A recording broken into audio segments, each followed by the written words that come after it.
Welcome to another MBS Highway live monthly webinar. I'm one of your hosts, Megan Anderson, along with Dan and Barry Habib. And today we have a very special guest. He is head of faculty for the Loan Atlas. Prior to that, he founded and sold Apex Home Loans, where he originated over $2 billion in production. He specializes in developing non-realtor referral relationships like financial advisors, divorce lawyers, CPAs, and strategic networking. He's also known for having the perfect loan process, borrower experience, and proven sales scripting. And today he's here to teach you all of the secrets. Join me in welcoming Craig Strent. Hey, Craig, it's so good to be with you. My longtime friend, Craig, and I go back many years. You know, Craig, we were just talking before we started the call. And it's funny because Craig, you would attend like all my presentations. I remember you being in the audience, and Craig would come up to me and he would just implement everything I said from the stage. And you would say, I'm the guy that actually implements everything you say. So talk about that just real quick, because there's so much in the financial advice aspect that you do extraordinarily well. And now you teach it to so many people. Yeah, thanks, Barry. It's great to be here. And thanks for that great intro, Megan. You'll hear me say a lot, and people that know me know that I say a lot, that the genius is not in the idea, it's in the execution, and implementation is everything. A lot of what I come up with today are things I learned from others, but then I sort of up-leveled or Kaizen, continuously improve them on my own. So I've added my own flavor to so many of the things I've learned over the years, but I started by just basically attending, listening, executing, and then improving as I go. And that's how I got to a system where I was able to develop so much business, particularly from financial advisors over the years. And I'm going to talk in depth today about why that's, I believe, the way to go and such a huge opportunity. You've been talking about it for 20 plus years. I could still remember listening to CDs in my car with your voice on them and going, but these aren't new strategies, but the people that are the ones that execute over a long period of time are the ones that will find the success in them. Yeah. I don't want to date myself too badly, but it's actually more than 20 plus years. I was being kind. Thanks, brother. Well, we'll talk to us a little bit about, right now it's a time in the market where many people are finding some challenges. We know that, there are some refinances out there, certainly. There are some purchases out there, certainly. But given the hurdles that we have to overcome, and knowing that, boy, this market, if we got interest rates at around 6%, we know both purchases perk up, and we know that refinances perk up, because there's lots of loans at that level that would be eligible for refinance. Knowing that that's out there in the future, what can be done both today and when rates drop to maximize the yield that we get? How can we keep production levels really good right now and make a very good living now and improve from where we are? But also, how do we really maximize and position ourselves for that when rates come down to grab the lion's share? Craig, we had a couple of teasers, right, in August and September, where rates came down just for a little bit and then they moved away from us. It taught us that we don't need 4%, around 6%. It's like the magic number for us to get very active. But please, there's a lot there, but please, take it apart any way you like. I will. I'll launch into the presentation in a minute, but let me start by saying something that folks joke when I say a lot, but it's just true. And that is that purchases pay the bills, but we retire on refis. And I wholeheartedly believe that you can thrive on purchases in this market, and you can do it without realtor partners. You can actually do it better without realtor partners in a lot of ways, because if you're getting the business somewhere else, you could then dangle it to the realtors. And that there's a whole career you can make on just that. But setting yourself up now for refis is huge, because, Noah built the ark before the flood, right? We've got to get ready now. We've got to get everything in place. So the minute we see rates dropping, on your update this morning, maybe that's, mid this year, whenever it is, doesn't matter when it is, but when it is, everybody's going to close some refis. You don't want to close some refis. You want to clean up. You want to close all the refis, right? And you don't want to miss any. And speed to close and execution is going to be critical. And the best executors are going to be the ones that know exactly who to call, exactly what to say, and their systems are completely ready to go.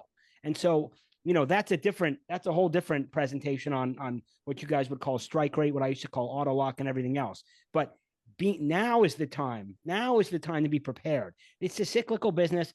Guaranteed we're going to go through another great cycle. Guaranteed it's going to happen. So it's just a question of when and being prepared to maximize it. I love what you said. Guaranteed it's going to happen, and that's really, really important for all of us to keep in mind. So take it away, Craig. Unless Dan, you've got. I know you guys were together when you listened to Jerome Powell not too long ago, and maybe Dan, you want to start off with anything with Craig before he goes into some of the presentation he's going to bring in. Well, I'm just excited to have Craig on the call with us today. Gotten a chance to become close friends with Craig. He's part of the L360 coaching family that I'm honored to now be a part of. And as you mentioned, Craig was nice enough to invite me to the economic club there in DC, and we got a chance to watch Powell speak. They said that you couldn't go up there and say hi to him, but Craig just kind of said, just get right in there. And I went up there like I own the place, and I got a chance to take some pictures with Powell. Tried to tell him he should cut rates, but he kind of brushed me off. Yeah, that's right, Dan. I've been out of New York for 35 years, but I still know how to push my way to the front of the line, right? We had a really good time that day, just going right up to the Fed chair. So that was really cool, and I'm really glad that you had that experience. All right, let's launch here. Hopefully I can get this right. Give me 1 second. I'll get in here. By the way, if everybody was listening, here's Craig, who's a top producer and a teacher, and you might not call it, but he said, in today's update, so here's a guy that, part of the baseline of his success, he is just a lifelong student. And I consider myself the same, Craig. I mean, Dan, Megan, same. We are constantly students and learning. So just it's important. Thanks, Barry. All right, Megan, can you see the right screen here? Yep. Awesome. Let's go. Okay, so the problem right now, and I think historically, as long as I've been doing this since 1994, is the red ocean problem. And that is that everybody does the same thing, right? You've got one person swimming here, and you've got all the sharks around. Well, that one person is the realtor doing some business, probably a bunch of buy sides, and the loan officers are all going after the same exact business. And I believe in going where other loan officers are not. That's been a core principle of mine for many, many years. And so this is where I would like to get business, right? Financial advisors, which I think is the biggest one, and I'll go through that. And then I'm going to talk a little bit today about getting involved in business organizations, networking, forming your own mastermind groups, all places where you can get business, plenty of it. I'm not going to have time to talk about these other things, these other sources today, but there's lots of content from me and my friends on faculty at the Loan Atlas over there. If you want to see a whole lot more of that, and those are all great sources as well. I'm going to focus on the bigger ones, I think, today. The biggest one is financial advisors. There's a book called Blue Ocean Strategy. If you haven't read it, I suggest you do. It's great. But I think the opportunity with advisors is bigger than any other source for mortgage referrals now and forever. Sometimes it's even better than it is, but now it's still really good. And let's talk about why. We've seen from our friends over here at MBS Highway that I've seen amazing slides from you guys on realtor attrition, right? We saw how it continues to drop. People continue to leave the business. We've got the NAR thing going on, all kinds of things resulting in a decrease in agents leaving the business. Well, we have 100,000 certified financial planners in this country, okay? And that number is going up. That number is rising. Why?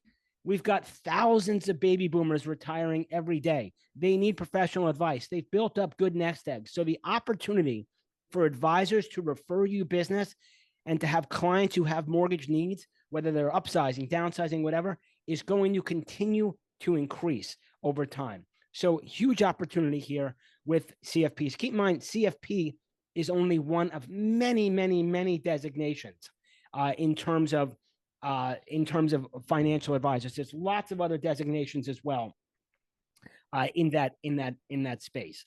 Now, when I talk about everybody doing the same thing, let's take a look at this. This comes from MGIC. Okay, this is a list of where people are getting business in the mortgage space. 85% of people going after their past client database and real estate agents. If that's not everybody doing the same thing, I don't know what is, right? Should you go after realtors? Of course you should. Should you go after your friends and family, your natural market, as well as past clients? Of course you should. There's a gold mine in your database. Those are all great places. But you want to diversify your base of business. And financial advisors and CPAs, huge piece of that. You can see here in the comments, right? Seasoned originators said more that they're doing advice and CPAs. What does that tell you? it tells you that people who have been doing this longer and are successful have figured that out. So if you're relatively new in the business, 5 years or less, I'm giving you a tip here that you'll learn down the road. Now you know it right now. Diversify your base of business. Consider financial advisors, CPAs, divorce lawyers, all kinds of other folks. Don't give up on your other sources. You want to have major pillars and minor pillars, but you want to have a diversified base. Super important. So I'm going to talk about this today, financial advisors. I have a masterclass on this inside of the Loan Atlas where I go way deeper. I've got a limited amount of time today, so I'm going to go as deep as I can with you guys in the time we have. So I just, my masterclass is called the trifecta of value. Dan might know this from New Jersey, but I grew up in New York. My dad owned racehorses, and I used to go to the Meadowlands with my dad all the time. So if you hit the trifecta in horse racing, that's what you want. You want the trifecta box, right, Dan? So Yes, that's the bet you want to hit. And so I want to talk about what is the trifecta that you can hit on a mortgage transaction. This is what it is, guys. One, you improve the client's financial situation, of course, right? That's you've got to do that on every transaction in order to be successful. But that's the first piece of the trifecta here. What's the next one? The next one is that you create new opportunities for the advisor or the referral partner, right? You didn't just help the client. Now something new has happened, a new opportunity where the advisor can get involved. That might mean investing money or preserving assets from leaving the portfolio. And then three, it results in a new mortgage for you, or it sets up a future one. Maybe you establish a strike rate. Maybe you establish a time where they're going to take a reverse mortgage or downsize their home or move up and improve their family's place, right? So these are the three things. This is the transaction trifecta that you want to hit every time if you can. And working with advisors, the opportunity to do this is much higher than normal. So why the advisors over other sources? Why focus here? One, they run their business like business people. They're not part-time. They're not freelancers. This makes a huge difference in how you interact with them, how they view you, and how much you enjoy and get fulfillment out of being an originator. They need you as part of the team, right, Barry? What do financial advisors manage? They manage assets, right? You taught me this years ago. We are liability managers, right? How can they completely ignore the other side of the balance sheet? If I say to a financial advisor, what are you doing to manage your clients' liability side of the balance sheet? They usually look like a deer in headlights. They don't, what do you mean? I don't know. I look at their mortgage statement. That's it. Right. So they're managing assets only. A lot of these advisors, you look at their website and they say they provide comprehensive services and diversified planning, but you say, okay, what do you do to manage the liabilities and use that to help improve the assets? There's no answer. So they need us, just like they need CPAs, just like they need estate planners. They need us to be part of the team. They have a recurring business model. This is very important. This means that they're constantly in touch with their clients. Most do quarterly reviews. So they have very strong, sticky relationships with their clients. That's very important for a referral partner versus some realtor that they met one time and is showing them places now, and it's not so sticky. You'll enjoy your business more. I just wanted to just yeah. build on that so people understand that, because you said the recurring revenue model. That's because many of them get paid on asset-based management, which means that they have to stay in touch with their customers to keep them. It's not one-off sales. So many of them get paid that way. So what Craig is saying is really valuable here, is that they have a vested interest and they have to stay in touch with their customers. That's right. And I modeled my mortgage practice as if I was a financial advisor. Even though we only get paid on a mortgage every 3, 4, 5, 7 years, I behaved in my practice as if I was their advisor. Regularly, quarterly check-ins, annual reviews, all of these things, because that makes the relationship that much more sticky, much more likely they're going to come back to you and refer people to you. This is great, guys. They're not harassed by other loan officers. I mean, they're not getting a whole lot of calls, right? Financial advisor, you call them, you're probably the only mortgage guy that you called that week, maybe that month. Whereas if you call a good realtor, they're getting 3, 4 of those 5 a day. So they're not harassed by other loan officers, which means they're more open to the conversation. But what are the big 3 reasons? These are the ones that get me really excited, and I've been saying these for years.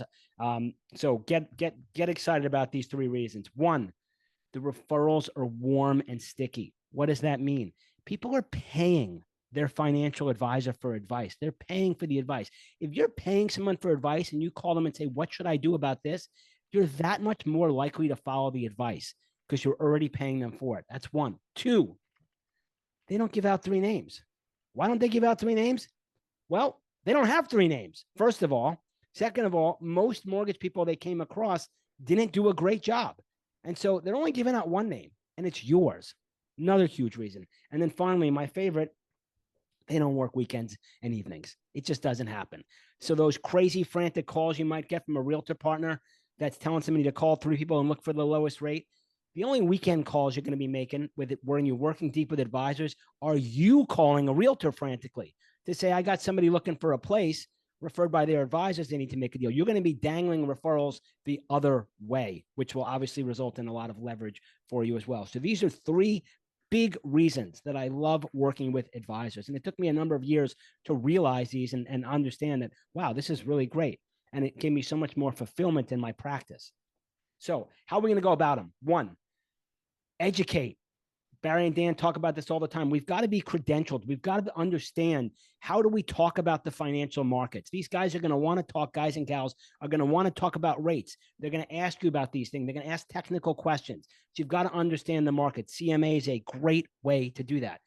Two, you've got to learn the language, right? You're getting Kiplinger's as part of MBS Highway. You've got to read the Financial Planner magazines, Wall Street Journal, educate yourself. And look, guys, you should be doing this for your own personal financial benefit anyway, but you've got to understand basic terminology. What does velocity of money mean? What does it mean to dollar cost average? What's the importance of diversifying your assets, right? These are important things to learn.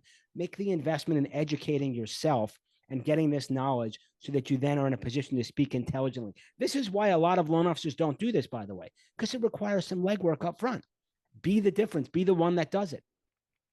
Then you want to interview advisors, read industry articles constantly. Just, again, education is really critical when you're going after a technical market. And then use great presentation software. You've got Loan Advisor inside of MBS Highway. It's a great way to start there. It's really important to be able to lay things out coherently and be able to show people the financial planning impacts of each option. That is a critical piece. How much are we going to waste? Most people say, well, if you do this loan, here's how much you'll save. Well, that's the rookie stuff. I want to know, how much am I going to save? A. B. What am I going to do with it? Am I going to maximize my employer-sponsored 401k? Am I going to use it to meet my family's insurance needs? Am I going to use it to start paying for college? Because the sooner I pay for college, the cheaper it is, right? I want to know specifically what I'm going to do with that. And a good loan originator, I want to tie it to it. So it might sound like this, Barry. You know, we've talked about your needs. You're going to save $350 on this mortgage. And if we use that to start paying for college, I noted that your kids are this age and that age. By the time the younger one's in school, you'll have an extra $35,000 saved up for college, right? So I want to, step one is announcing the savings. Step two is tying the savings to a financial need. Step three is monetizing that need and explaining the financial implication of it at the time it hits, right? That's another trifecta of selling with advisors, okay? Then staying in touch. I had a top loan officer recently, when I gave this presentation, asked me, you know, I know how to stay in touch with realtors, but how do I stay in touch with advisors? And the way you stay in touch with advisors is you mail mortgage-specific items of a technical nature. There's a lot of stuff inside of MBS Highway and Loan Atlas that you can use to do this, but you constantly put things in front of them. What are the capital gains implications of selling your primary residence? What is the max gift you can give, you know, so there's no IRS problems? Like, these types of things land really well with financial advisors. And then educate. There is a treasure trove inside of MBS Highway of graphs, the daily updates, the presentation expressway. Swipe and adapt. Swipe and adapt these things and deploy them to potential financial advisor prospects. They will really appreciate this technical knowledge. Like, let's be honest, nobody's analyzing the market better than Barry and Dan. These advisors need to know where the bond market's going as much as anybody else. There's no reason they shouldn't tap into this, and that you shouldn't be the expert delivering it to them. That will provide massive value to them. And then finally, case studies. I can't say this enough, but advisors love case studies. Show them a case study. They geek out on it, right? 30 versus 15, 20% down versus 50% down, where the difference is invested rather than putting into the debt equity of the house, and they get to invest a pile of money. Buying now versus buyer later for their clients. Most advisors don't even know what a buy down is. Can you believe that? It's true. They don't even know. So these are easy things to come to advisors with and show them strategies that they can immediately take to their database and that you can help them do. So it's important to understand what I'm talking about. What do we call it, right? So it's called mortgage planning. I didn't make that up. Barry or Tim or Dave or somebody else probably made that up, but it's called mortgage planning, okay? And it's basically just the process of saying, how does this mortgage we don't want to look at it in a vacuum. How does this mortgage fit into the financial plan? How do we use this mortgage to create new cash flows for you to invest?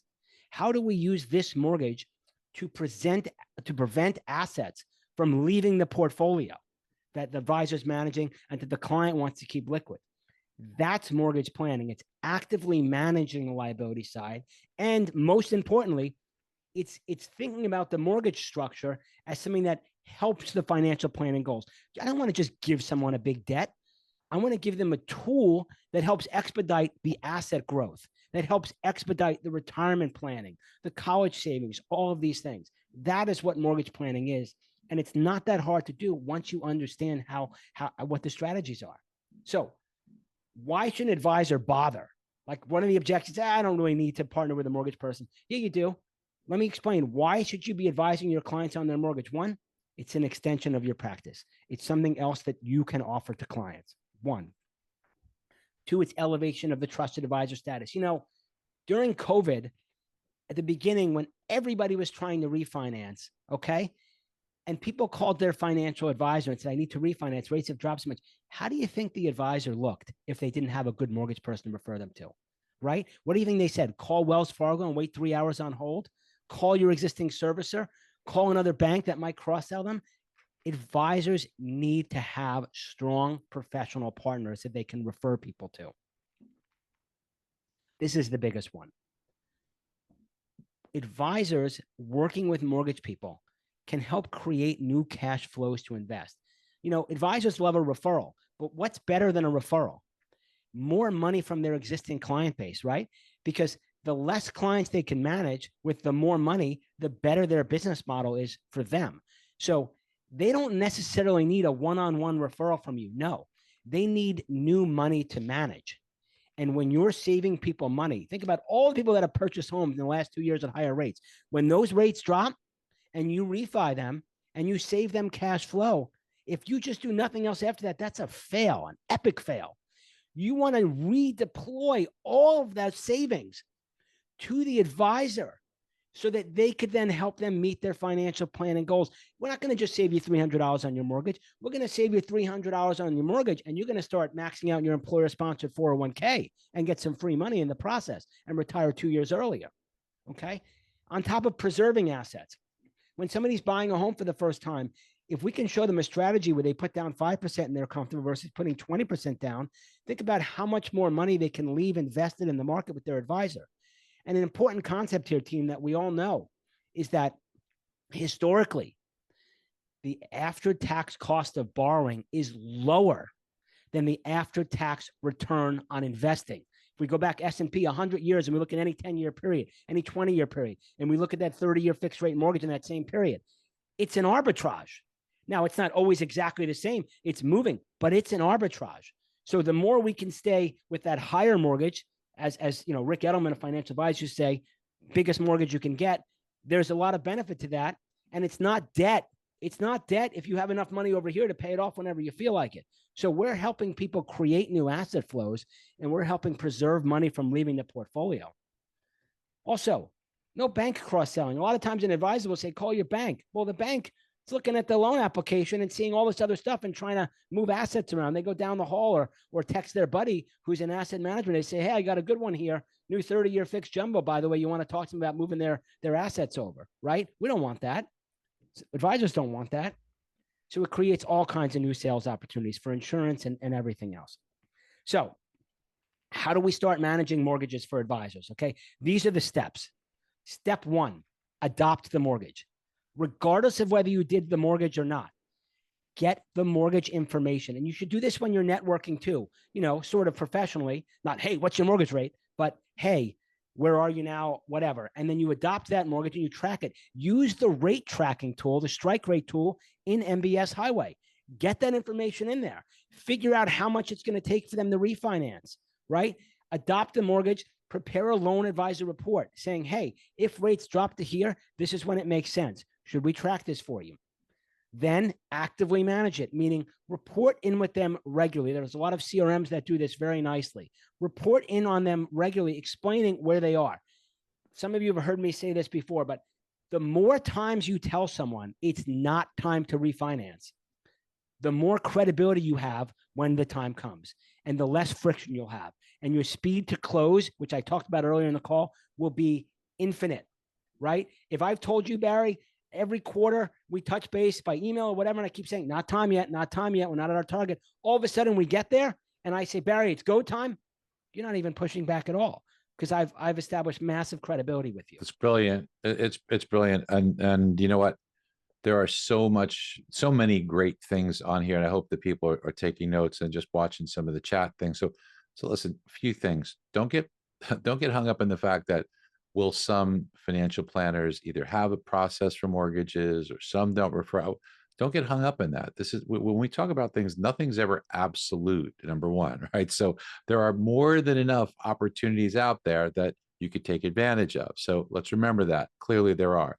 Second aspect of it is going about this. Maybe Craig's going to get into it, but as you know, Craig, I was very big on working with financial planners. You know, I was smiling when you were talking about, you know, noting the kids' ages and talking about, you know, their college education, because that, as you know, huge part of what I would always talk about in my presentation. So I believe in that wholeheartedly.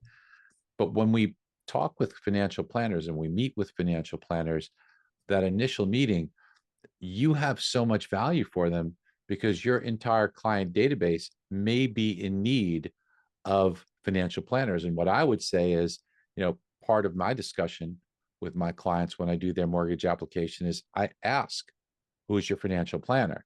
And if they don't have one, I would like someone to refer them to. Would it be okay if I refer them to you? So, you know, Craig, you probably have much more up-to-date and detailed ways of doing that, but this is a very different conversation than you can have an initial discussion with a realtor. I think it's a lot easier to open the door. Would you agree, Craig? Oh, it's so much easier. There's so much more of a desire. And there's so many questions that I could throw out there that I could ask an advisor where they'll go, oh, I don't know. Can you tell me more? Where it's very hard to throw one of those at a realtor, right? From a mortgage perspective. But there's so many questions I could give you that an advisor will go, oh, I'm interested in learning more about that. So yeah, it's a very easy opening. I just want to stress though, Barry, because you taught me this years ago with the education, like we don't want to just jump into it, right? We want to get some of the concepts down. We got to know what, you know, dollar cost averaging is. We got to know velocity money. We got to know asset divert. We got to know these things just so that we can speak their language, right? Because if we speak their language and we start using their terminology, then they view us as partners in the process. Okay, so here's the mortgage planning process, as I said, and here's how you start to adopt mortgages. Folks, with rates being as high as they have for the last few years, everybody you come across who's purchased a home, even if it's when rates were lower, but this is something that I would always do. I would always gently try to find out where they are now, see if we can get to a point where I get their mortgage statement. Nobody else is actively managing their mortgage. They can't even remember their loan officer's name. You know, I saw a stat years ago that 90 out of 100 people can't tell you the name of their loan officer 12 months after the fact. So you've got a lot of advantages here. Okay. Before we move into other sources, what are the services that you can offer to the advisor on top of everything I already explained today that might be valuable to them? One, mortgage consultations to their clients, of course. Two, meeting coverage. This is a big one. Sometimes advisors would like to have another professional on the Zoom or in the office with them. So you can offer this. Active client mortgage management. If they will share client information on the mortgage, you will actively manage it, set strike rates, and tell them when it's time to move. Interactive spreadsheets. Something that I very commonly did was advisors would give me scenarios. I would build out my loan advisor type of report, record a video inside of the report, which you have the ability to do. And then I would send it back to the advisor with an explanation, and they would review it with the client. This was invaluable to them that they had this service available to them.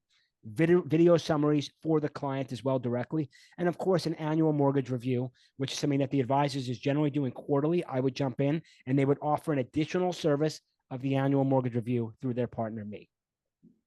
Again, if you want the actual case studies, the spreadsheets on this, the tools to adopt mortgages, all much more, there's so much of this in my Loan Atlas master class. So I'll keep going.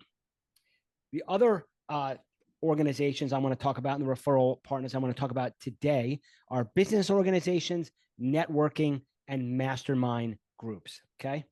So general networking, I know you've heard these and it seems boring, but it's not boring at all because there's massive opportunity here. Chambers, leadership organizations, nonprofits, networking groups, and mastermind groups. Okay.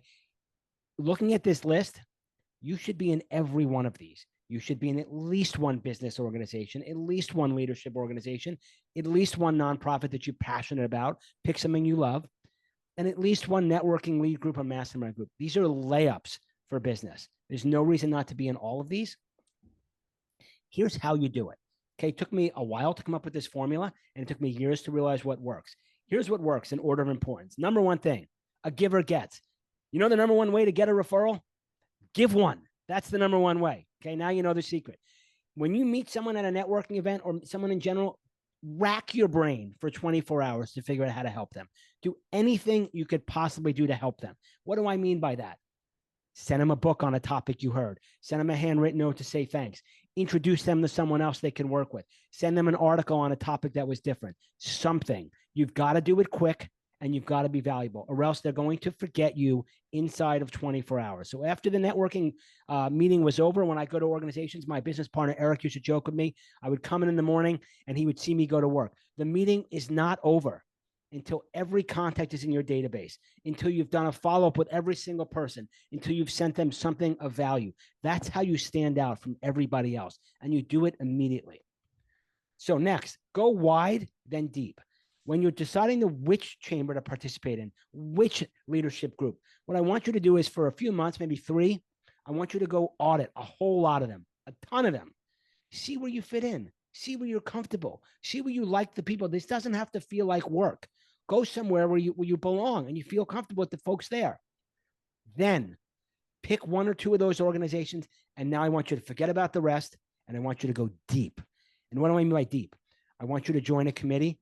I want you to raise your hand to volunteer and attend at least 1 meeting a month volunteering. Because you know what? When people see you in action, when they see you performing, when they see you making small promises and delivering on them, they come to realize you're someone they can do business with. You're someone they can trust with your mortgage. I was involved in something called the Board of Trade. I joined in 1999. I got no business. Rates were high. I was on the membership committee. I was an ambassador. I was at events. I would go meet with new members all the time. And I did that for 3 years. And you know what happened? Rates dropped. And guess what? Guess what? 35 people on the committee refinanced with me inside of 12 months. That's what happened. Okay. So, and that was just one place I was involved. So take the long approach. You could see my bullet point down at the bottom. Networking is a marathon, not a sprint. Start today. Okay. Go to 1 event a month where you volunteer and you're on a committee, and then go to at least 1 social event. Most people, they just go to the happy hour and they don't know anybody, and they stand by the bar and they're by themselves and they leave. And the next day they say, oh, that sucked. I didn't get anything out of it. Right. But if you participate in the organization and you volunteer and you get stuff done for them, then when you get to the networking event, everybody comes to you. When you're networking, you want to be what's called an anchor, right? Barry is an anchor. You go to an industry event, you see Barry in the room, everybody's circled around him waiting to talk to him. That's an anchor. You want to be an anchor at a business event. And if you go to enough of these on a regular basis and you always help other people there, eventually, inside of a year, you'll find yourself to be an anchor at these events, the kind of person that other people are constantly coming up to and want to get to know better. Okay. So these are the things. LinkedIn, maybe you're not the kind of person that loves going to events. Write LinkedIn recommendations. A great way to get referrals and to build your network is to just write recommendations and reviews for other people. They almost always reciprocate. It almost always results in another conversation. Don't run around a networking group trying to meet everybody. Make a few contacts and move forward from there. And then start your own mastermind group. And I'm going to show you what that means in a moment here. So power of networking, I've got a deep dive on this as well. Again, limited on time here, but want to let you know there's massive content behind all of this. Okay. This is one of the biggest home runs, and I don't know that many loan officers have ever done this one. So forming your own mastermind group is something that worked really well for me, and I did it every year for almost 10 years.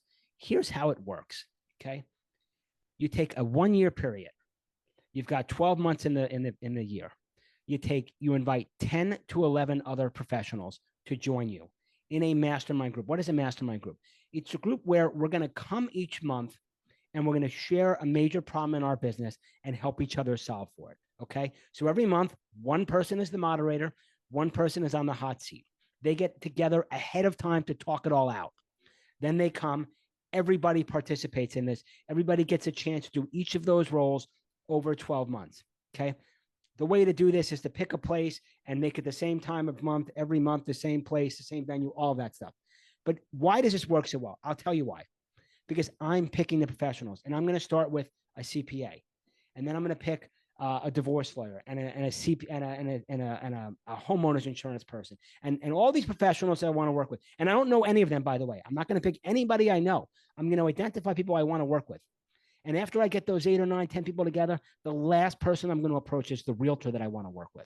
And I'm going to say, hey, Jane, hey, Jim, I'm forming this group. I have all these other professionals that can refer us business. I'm interviewing for a realtor right now. Would you like to join the group? And the answer is always going to be yes. They're going to join the group. So now I own these 10 to 11 relationships. I have an agenda for the whole year. I do it all year. Business gets passed naturally. And at the end of the year, you know what I do?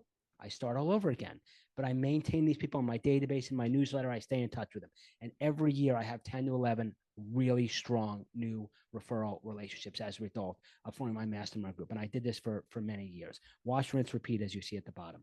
Okay. We're going to go into Q&A in a moment. Forming your own mastermind group is a topic I also go way deeper on. I want to talk to you for a second. Barry or Dan, I don't know if you want to jump in here about the Loan Atlas, something that we're offering today. Loan Atlas is something that Tim Brahim has started, many of you know, in the last year or so. We have a great relationship with our friends here at MBS Highway. We do 7 live 1-hour coaching calls every month. We've got massive faculty that teaches all the time, over 200 trainings in there, a perfect loan process, templates, presentations ready to go, and lots of marketing and presentation tools. I've got my blueprint for building a successful mastermind group. That's a bonus today. I'll give you the QR code in a second. If you want to download that, you absolutely can do so. And Barry, here's the deal we've got going on, which includes CMA. I don't know if you want to talk about this for a moment at all as well. We've got the Loan Atlas here bundled with our CPA, CMA designation. I do want to mention. So first of all, like just the brilliant presentation, and the content is great, but I hope everybody paid attention to the way that Craig laid it out, because his presentation skills are fantastic. He went step by step. And if you notice that Craig's not shy from putting in some time and doing some work. I know there's a lot of people that want to get results, and you don't just blink. There's no silver bullet here. But what Craig's done for you is he said, if you put in this work, you will get results. And I think that listening to you, there's no way that you couldn't get great results based upon the way you laid it out. I mean, you won the battle before it's fought. As you said earlier, the answer is always going to be yes, and that the realtor would want to join that relationship, where business is going to be passed around. It is. So you've laid out not just what to do, but how to do it within what to do, which I really love and admire. And I know people ask for some of the scripts and some of the questions, and those are things you could do. But the Loan Atlas is something that obviously you're part of, and it is an incredible tool. And everybody here knows Tim Brahim. You know how much respect and love we have for Tim. I mean, he's like one of the most brilliant minds in our industry. We love him, we respect him, and we admire what he's done in our industry to help people, and especially with Loan Atlas and the group of people that he's put together. So I could not recommend this more heartfelt for people to think about doing this. And as you mentioned, you have to talk the language of these people. CMA, which you've graciously said you'd include in this, is one of the best ways to do it. I'll add to that, watching the daily updates religiously will also help you talk that talk to the financial advisors and planners that you mentioned here. So Dan, I don't know if you want to add to that, but I think that you guys really should take advantage of this. It's money that costs money. It's an investment. Money's tight right now, but this is an investment in your future and your business. Yeah. Listen, I think that what Tim and the whole faculty and Craig has done at the Loan Atlas is pretty incredible. One of the ways I like to think about it, you guys are all on MBS Highway, and I like to think we do a good job of breaking down what's happening in the market and giving you tools. But what I really like about the Loan Atlas is just their unbelievable scripting, but then also how you can kind of take some of the stuff you learn from us and really put it into action and implement it. So I do think they are quite complementary. Yeah. And I think when you go through the $1,000 per year savings, I mean, you're including the fact that you're putting in CMA in there and those things. Am I right, Craig? That's right. I'm going to take Q&A in a second here, by the way. So start throwing your questions in the chat if you haven't already. One more thing I want to point out here, Barry, is that something that I said earlier is something that I'm going to deliver on. And that is that I said the genius is in the execution. And what I find is, like we joked, you've been talking about this strategy for 25 years, right? And here we are still, very few loan officers working with financial advisors. So what I want to offer to folks today is if they choose to move forward, if they choose to go deeper on the content inside of the Loan Atlas, I will give them 4 one-hour-long implementation calls. We're going to have a group of 10 new members and up to 5 from the Loan Atlas themselves, from our Loan Atlas community, 15 people max. We're going to do 4 one-hour calls, and we're going to go deep on implementation. I'm going to hold people accountable, and they're going to walk away with multiple new non-realtor referral sources when that 3-month period is over. So the genius is in the execution, but sometimes you need a little mentor or a coach to hold you to it. And I'm going to do that for the first folks that sign up. Wow. I love that. I love that. So let's take some questions, guys. Let's take some questions. And Megan, I know you've been monitoring Yes. this a little bit too. So perhaps you or Dan have some ideas, or otherwise, please just pop them in there. Yes, as you put your questions in the chat box, I'm going to ask some from earlier. A lot of people had questions about how do you get names and leads in particular when it does come to financial advisors if you've never worked with those individuals before? Super easy. That's a great question, and it's a layup, even for a guy who's only 5'2" like me. It's ask people, ask your friends, ask your family, ask your clients when you're doing those reviews, when you're at the chamber and other networking events, ask the staff there, ask other professionals, right? Hey, Dan, are you happy with do you have an advisor? Yes. Are you happy with them? Yes. Great. Would you mind making a warm referral? I have a pre-written email I could send you that you can use to make that warm referral for me. Do you have an advisor? I don't have one. Are you unhappy with the advisor? Great. I've got some great local folks. Would you like me to set up a consultation with you? You really should know someone. So it's stupid easy to be able to just do that and ask your existing network. If you're in a new city, could you Google them? Sure. Could you join the FPA or another local association? Sure, you could do that too. But the number one way to do it is just to ask people who they're using and if they're happy and if they'll give you a warm intro. Well, and speaking of that too, when talking to your clients, there's a question in here and asking them if they do have a financial advisor or recommending one. How do you come off with that without sounding like maybe they don't know what to do with their money? If they don't have an advisor. Yes. You don't want to make anybody feel stupid. You might just say, hey, take care, Dan. I know you got to run, bud. You might just say, hey, why not? Right? Like, how are you handling it? How are you saving for college for your kids? Right? Do you have do you feel like you're on pace to retire right now? When do you want to retire? Are you on pace? Great. You are. I'd love to hear more about that because I'm not. Right. So there's a lot of ways to very gently say it, but it's not something that people have an aversion to. Most people want to be in a position where they could work with a financial advisor. And sometimes they think, just like the general public thinks, you got to put 20% down, right? Some people think, well, I don't have enough money to work with an advisor. That's BS. You don't need a lot of money to work with an advisor. There's plenty of young advisors that want to work with young people now that'll build up money over time and help meet their insurance needs and F529 needs and things like that now. So there's always opportunity. Wanted to just mention, so Dan, as you had to leave, Dan's going to be a dad, God willing, very, very soon. So they have to go to a baby doctor's appointment. So we're keeping an eye on that one for Dan. I in passing, I just glanced over and I saw there was from Mark Avila, I believe. I saw him say that he was at a juice bar, I guess on the walls where they have financial planners cards. He just picked one, called, set an appointment, and he got a referral sent. So I would imagine that pretty much speaks to all the things that you had said, is that there's not a lot of competition for these folks if you speak their language. And then obviously, if there's ways that you can be that giver and try to help them, all the things that you mentioned in your presentation, but the results are there, Craig. Yeah. And Barry, I can't say enough. Like, the prep piece is easy. Like, okay, you might listen to this, say, oh, it's great, I'm going to start calling these guys. They'll take my calls. They will take your calls. But having a separation, being able to explain to them how you're going to partner with them. The key takeaways. If you could tell them you're going to help them create new assets to invest, new cash flows to invest, and help preserve money from leaving the portfolio, you've got their attention. You've got their attention. But then you got to deliver. You got to show them the strategies.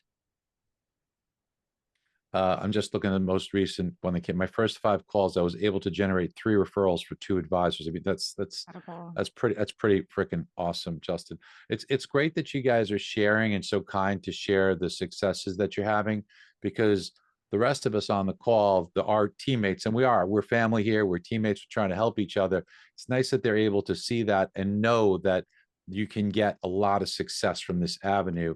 And with people like yourself, Craig, and Tim, to kind of be their guides along the way, it's almost a foolproof plan that you cannot fail at this. I mean, I don't think you guys would let people fail at this.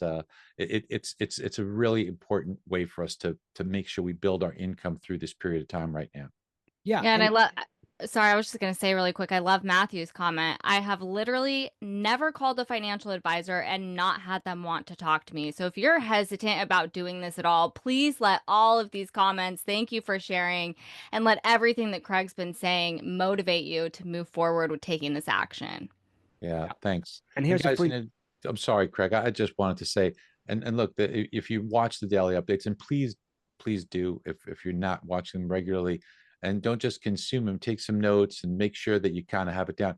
These are great talking points for you. We work very, very hard to put those together to provide you with great talking points. And thank you for pulling that up. That was the next thing I was going to ask you, is to pull that up. And guys, if you aren't connected to people like Craig and to Tim Brahim, I mean, you really need to be. Yeah. And as I said, Barry, implementation is so important to a lot of this. And don't forget, we talked a lot about advisors today, but these other sources are great too. General networking is so valuable when you're in the mortgage business. It's something I neglected to say, was that we're in demand by everybody, right? You're not going to meet someone who either A, doesn't want to own a home in the future, B, owns a home and doesn't want to save money on their mortgage. Like, those 2 things are true for 95% of the population. And what that means is that everybody you meet at some point is going to need your services, right? So as Tim would joke, the person with the most friends wins. That's it. The loan officers with the most friends win. The loan officer who's most valuable, who stays in touch, who drips important things on their clients, that person wins. And being in person, networking, and joining these groups, as I'm talking about, and creating your own groups, I think you saw the theme today, Barry, was ownership. I want to own the relationships. I don't want to have to worry about somebody sending me a referral.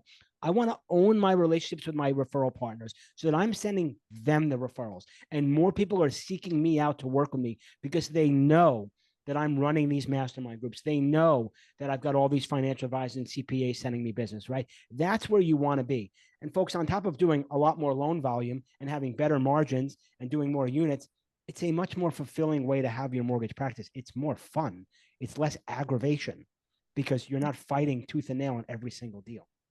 You know what we need to do, Craig, is we need to get you and Tim on a call for everybody together, because I think people really appreciate this, and maybe have you and Tim do some of these where you go a little deeper for our family of subscribers and kind of just walk them through how together you guys have refined these and some of the scripts that you have together. And also, what I really want you to do is, I don't want to go too long here, but I know you've mentioned the perfect loan process, and that's something that Tim Brahim created. But the perfect loan process is a way to generate so many leads from your application. Is it possible that you can just give us a very quick or brief? I wish, if we had Tim, I would love for you guys to like a 3-minute, just to explain how critical it is, because everybody's doing a loan application, Why is the perfect loan app, loan process, a gold mine every time we do it instead of a chore to get the application done? Looks like Tim is coming here right now. Oh, well, that's a Yes. treat. No, it's like getting That's a treat. it's like That getting is a it's like treat. getting Babe Ruth off the bench, right? That's exactly right. Yeah. I've been here for a while, but it's been I, nice. I would, well, I'm glad you are. I didn't know you were on, but you know what? I was going to say it's like getting Juan Soto, but he left us. So I'm not going to talk about that one. But please, guys, help us out with the perfect loan process, or anything else you'd like to talk about real quick here.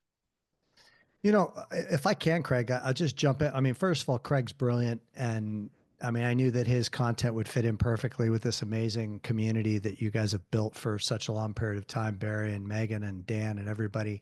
You know, Craig is a guy who truly is an ambassador of the things that Highway teaches and proved it out for, you know, a couple of decades as an originator. I think that there's such an easy script for all of you to use that you use on every loan. Okay. And it's a continuation of the questions that you would ask when you are, you know, fact finding with a client, pre-approving them. When you get to the end, after you're done asking them about their income and their assets and how much, you know, money they want to put down and getting their credit score and all that, you just ask them the simple 1 to 10 questions, as I call them. Rate for me on a scale of 1 to 10, 10 being best, your existing relationship with your financial advisor. Rate for me on a scale of 1 to 10, 10 being best, your relationship with your CPA. Same thing with a real estate agent. Now, here's the thing. What you do with that information and how you're scripted is where you make your money. So if somebody gives me a 9 or a 10, I'm firing right back on a 10. Wow. I mean, I don't get very many of those. And I ask this question probably 50 times a month. I mean, this person must be pretty special in your life. Tell me a little bit more about them. Why are they a 10 for you? And they share and they're enthusiastic. They were my college roommate, or, oh my God, they saved me so much money on my taxes, or, you know, I'm getting 12% rate of return on my investments and my portfolio is diversified. Whatever their response is, wow. You know, as I'm sure you can imagine, I talk to a lot of people every month who don't rank their financial advisor anywhere near a 10. And I'm always looking to align myself with professionals that are absolutely outstanding at what they do. Would you mind if I reached out to so-and-so, your financial advisor, and introduced myself and, you know, shared a little bit about what I do for a living to in an effort to see if there's an ability for us to help each other and refer business to each other? It's a simple question. And if they give their person a 10, they're going to always say yes. Great. Now I've got my in. I call the person up on the phone, the CPA or the financial advisor, or whatever it is, and I simply say, hey, I was just talking to a mutual client of ours by the name of Craig Strent. By the way, congratulations. I asked him to rate your services on a scale of 1 to 10. He came out of his chair and he gave you a 10. And he told me all about you and how far you go back and how much he reveres you. And I'm really looking, he thought it would be a good idea if I reached out to you. Get that? He thought it would be a good idea if I reached out to you because I asked him if he thought it would be a good idea. And he said, we can use it. Now, it's very difficult for this person to not get together with me because they're turning down the person that just gave him a 10 that thought it would be a good idea if I got together with him. He thought it would be a good idea if I gave you a call and set up a time for us to meet and have some coffee to explore whether or not we can mutually benefit each other in introducing clients to each other back and forth. Okay, that's what you do when you get a 9 or a 10. You get a 7 or a 6. 7. Why is that? What would a 10 look like? Why is this person not a 10 for you? I'm disappointed to hear this. You know, I don't know. I mean, their fees are really high. I'm not really sure if I'm saving money from them. They give you all the reasons as to why this person's not a 10. Then the simple question comes in. Wow, I'm really disappointed to hear that. As I'm sure you can imagine, I'm fortunate enough to work with some really outstanding professionals in the area of financial planning or in the area of accounting. And my job is to be a conduit for you and make sure that you're always working with the top professional that is available to you in the marketplace. Do you think, would you be interested in a second opinion or an introduction to, you know, this financial advisor? And it's a simple yes or no question, right? I mean, if they say no, it's not like they're not going to work with you. Okay. They're just going to say no and you're going to move on. But like 50% of the time or more, they're going to say yes. And now boom, you've got an outbound referral. So that's how I would integrate that, Barry, into the perfect loan process. Well, I hope everybody's paying attention to the last like 3 or 4 minutes from Tim. It's why I always say so brilliant. It truly is gold. Somebody just put in their gold. Yeah. But you look, it's if you're building a home and you want to do it successfully, or you're constructing, you need tools, right? You need tools. I've always said this, in sales, your tools are your words, and you need to be extremely well scripted, but you don't want to be scripted just from memory scripts. You want to own it. You want to know it. You want to live it. And then it becomes a lot more easy to have that committed to a memory, and you want to rehearse it and you want to practice it. And just the 2 minutes or 3 minutes or whatever it was, Tim, because we all lost track of time because what you said was so engaging, that if we all do things like this, then we become like magnets. And I've always said this. This is something that's in every one of my presentations. What is the fastest way to increase your income? The fastest way to increase your income is to close more of the opportunities you already have. And whether that's a referral source or whether that's a client, but the words that you choose, the words that you say, and the ability of your talent to express that will cause those results to be either greater or less. And that is the needle that is the difference between those who are at the top of the food chain and not. They're just closing more of the chances they get, because even if you get a shit ton of chances but you're not closing them, you're not as effective and you're spinning your wheels. So you have to do both. You have to fill the funnel, but of course you have to close more of them. And this is absolutely paramount to everything that you want to do in success. In leaner times, in more abundant times, this is the most important aspect of what we do, is just choosing those words carefully and being scripted and delivering it in a way. And you have to rehearse those things. So that's why I love listening to Tim, love listening to Craig, Megan, of course. And we have to rehearse these things. Megan will tell you how much time I spend rehearsing and practice all these years, how, and before we do the updates, how much of a pain in the ass am I to make sure. I was going to say, what I remember most is you putting me through the ringer with all of this. And it definitely changes the game. I mean, I just want to say thank you to each and every one of you gentlemen. I mean, wow, what a powerhouse of individuals that we have to look up to and have guidance from and learn from in this space. I want to say thank you so much for the years of knowledge that each and every one of you has brought, not just to myself, but everybody here on this call that has come here to support you and have found value in each and every one of you. And subscribers and everyone on this call, I want to thank you for taking your time here today. You will be receiving the recording from today's session. And with that, thank you. Yeah, and if I could just say thanks for popping on, Tim. Craig, you knocked it out of the park, man. And we love you guys. We appreciate you guys for listening. We care a lot about you. I couldn't be more of an advocate for Loan Atlas, by the way. I think that what these guys have done is absolutely incredible. And get on board, get really close attached to Craig, to Tim, and their whole team there. It's an amazing faculty. Thanks, guys. Thank you. Thanks, guys.